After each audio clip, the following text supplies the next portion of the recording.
Біздің аталарымыз, ата-аналарымыз мынау өмірден өткеннен кейін енді біз оларға не нәрсе жасай аламыз, қандай жақсылықтар жасай аламыз. Мынау марқұмның артынан еретін мына бір істер ғана. Ең біріншісі, оның ұрпақтары, туған туыс бауырлары, егер де оған дұға қылатын болса, бұл бір. Құран бағыштайтын болса, және де жаңағы сол марқұмның атынан садақа беретін болса, міне осы істер міндетті түрде Алланың қалауымен, Алланың рахымымен ол мынау марқұмдардың дәрежелерін көтереді. Енді дұға ету деген ол түсінікті.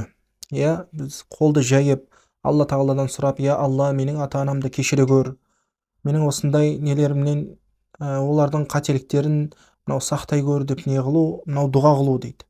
Ал енді мынау Құран оқуға келетін болсақ, пайғамбарымыз саллаллаху алейхи уассалам мынау Құранның сауабы туралы айтады бізге. Әлиф, ләм, мим, мен бұл бір әріп деп айтпаймын дейді. Бәлки әлиф жеке дара әріп, ләм жеке дара әріп, мим жеке дара әріп дейді. Алла тағала оның әр қайсысына 10 сауаптан беріп қойған дейді, қараңыздар. Және де 10 сауап Алланың рахымымен, Алланың қалауымен ол 700, тіпті одан аса сауап беріледі дейді. Құранның бір әріпіне ғана. Енді мынау біз марқұмдарға Құранды бағыштаған кезде, ол міндетті түрде мынау марқұмның дәрежесін көтереді. Бірақ та мынау біздің ниет болу керек, және де мынау оны тек қана Алла тағала Алланың рахымымен жасалатын іс екенін мынау түсінуіміз керек екен. Және де мынау қияметтің күнінде мына бір оқиға баяндалады. Мынау адам баласының мынау амалдары таразыға тартылып жатқан кезде бір түсініксіз амалдар шығады дейді. Сонда жаңағы марқұм кісі, Раббым, мен дүниеде бұндай нәрсе жасамап едім ғой, мынау қай жақтан шығып жатқан сауап десе, сенің артында мынау ұрпақтарың сен үшін дұға қылды деп не істейді екен, ол кісілерге білдіріледі дейді. Сонда мынау марқұмдардың қуанышында шек болмайды екен, қараңыздар. Енді көбінесе мынау адамдардың жіберетін қателігі, ойлайды, Құран тек қана 4-ші күні, бейсенбілік күні, немесе жұма күні, немесе не 7-сі, не 40-ы, не 100-і, не жылы ғана оқылу керек деген. Жоқ, Құранның нақты уақыты жоқ. Осын түсініп алайық. Құранның нақты уақыты жоқ. Сіз күнде, мысалға, күнде бағыштайтын болсаңыз, күнде мынау дүниеден өткен ата-бабаңыз үшін, болмаса ата-анаңыз үшін Құран бағыштайтын болсаңыз, ол Алланың қалауымен сауап беріле береді. Сол себептен де біз ешқашан Құранды шектеп қалмауымыз керек.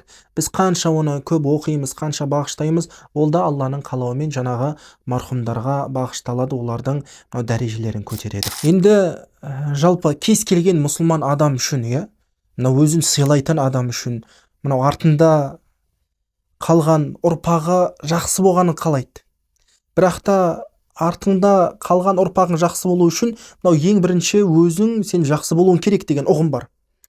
Егер де біз ата-анамызды ұмытып кетіп, олар қайтыс болғаннан кейін біз оларды ұмытып кетіп, еске алмайтын болсақ, дұға қылмайтын болсақ, Құран бағыштамайтын болсақ, онда менің ұрпағым маған солай жасайды деп үміттенудің де қажеті жоқ негізінде.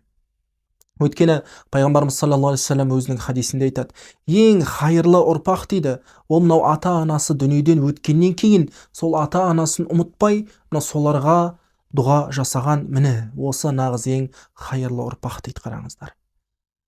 Сол себептен де иншалла біз үлкендерімізді, дүниеден өткен ата-бабаларымызды, ата-анамызды ұмытпауымыз керек, және де оларға дұға бағыштап, Құран бағыштап, әрдайым оларды еске алып жүру керек екен. Сол кезде Алланың қалауымен бізге де сондай хайырлы ұрпақ нәсіп етеді иншалла. Алла тағала баршаларыңыздан разы болсын.